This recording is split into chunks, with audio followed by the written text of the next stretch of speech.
देश में जब आईपीएल जैसे इवेंट शुरू होते हैं तो उन इवेंट के साथ साथ जो स्पोर्ट्स है उसको भी काफी ज्यादा बढ़ावा मिलता है, लोगों को मोटिवेशन मिलता है और कई सारे स्पोर्ट्स प्लेयर जो है वो अपना करियर बनाते हैं। लेकिन इसके बाद अगर हम दूसरी साइड की बात करें तो कुछ ऐसी चीजें भी हैं जो कि सोसाइटी पे बहुत ज्यादा नेगेटिव इम्पैक्ट डालती है। और वो जो चीजें हैं वो ये हैं कि जब आईपीएल जैसे इवेंट स्टार्ट होते हैं तो लोग अपनी गाढ़ी कमाई को बेटिंग में लगा देते हैं, यानी कि सट्टेबाजी में लगा देते हैं और यहाँ पे वो अपने पैसे को गवा देते हैं। और इस गवाए हुए पैसे को रिकवर करने के लिए लोग कई बार मार्केट से भी बड़े अमाउंट को जो है वो बोरो करते हैं और जब उसे भी गवा देते हैं तो उनके पास कोई भी रास्ता नहीं होता, तो लास्ट में कहीं ना कहीं लोगों को अपने जीवन से भी हाथ धोना पड़ता है। तो ऐसी एक खबर जो है वो कर्नाटका से सामने आई है। आपको बता दें कि कर्नाटका के एक आदमी ने आईपीएल बेटिंग में लगभग 1 करोड़ रुपए से ज्यादा अमाउंट जो है वो गवाया और उसका असर जो है उसके जीवन में ये देखने को मिला कि उसकी पत्नी ने इस वजह से आत्महत्या कर ली। आपको बता दें कि कर्नाटका के चित्रदुर्गा में एक 23 वर्षीय महिला को 18 मार्च को उसके घर में फांसी लगा हुआ पाया गया। महिला के परिवार ने बताया कि उसके पति दर्शन बाबू ने क्रिकेट बैटिंग में ज्यादा से ज्यादा 1 करोड़ रुपए से ज्यादा का जो अमाउंट है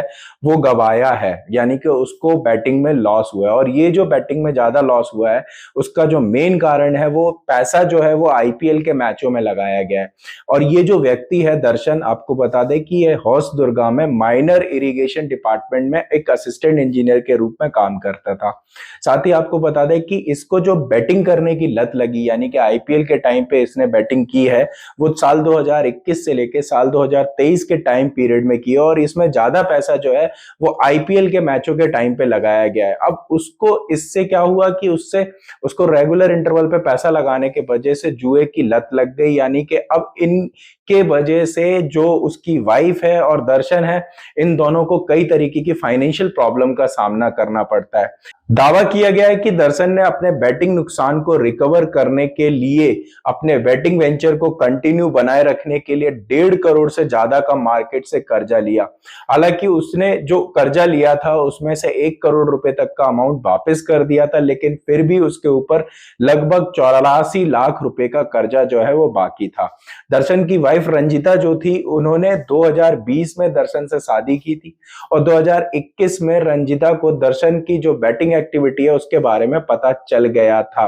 अगर हम रंजिता के पिता वेंकटेश के अकॉर्डिंग बात करें तो वेंकटेश ने जो शिकायत दर्ज की है उसमें बताया कि उनकी बेटी को लगातार पैसे उधार देने वालों से हरेसमेंट का सामना करना पड़ता था, जिसके चलते उनकी बेटी ने सुसाइड वाला जो स्टेप है वो उठाने पे मजबूर हो गई और उसने अपने जीवन को अंत कर लिया। दूसरी तरफ अगर हम बात करें तो उन्होंने 13 लोगों के खिलाफ कंप्लेंट रजिस्टर की है, जिसमें उन्होंने बताया कि ये कथित रूप से जिन्होंने दर्शन को पैसे उधार दिए थे और दर्शन ने उनसे पैसा लेकर बैटिंग में लगाया था, आईपीएल बैटिंग में लगाया था और ये लोग जो है वो रिकवरी के लिए परेशान करते थे। अब ये जो न्यूज़ जो हमने कवर की इससे बहुत क्लियर पता चलता है कि अगर आप बैटिंग जैसी चीजों में इन्वॉल्व हो जाएंगे तो इसका जो एंड है वो कभी भी आपको प्रॉफिटेबल नहीं बनाने वाला। इस बैटिंग में हमेशा कुछ लिमिटेड लोग होते हैं जो पैसा कमा लेते हैं और उसके बाद इन्हीं के पैसों को कमाता देख लोगों को लगता है कि हमारे लिए भी एक अपॉर्चुनिटी है और लोगों के जो बड़े बड़े ड्रीम्स होते हैं वो इन्हीं इसी तरीके की अपॉर्चुनिटीज से पूरा हो सकते हैं।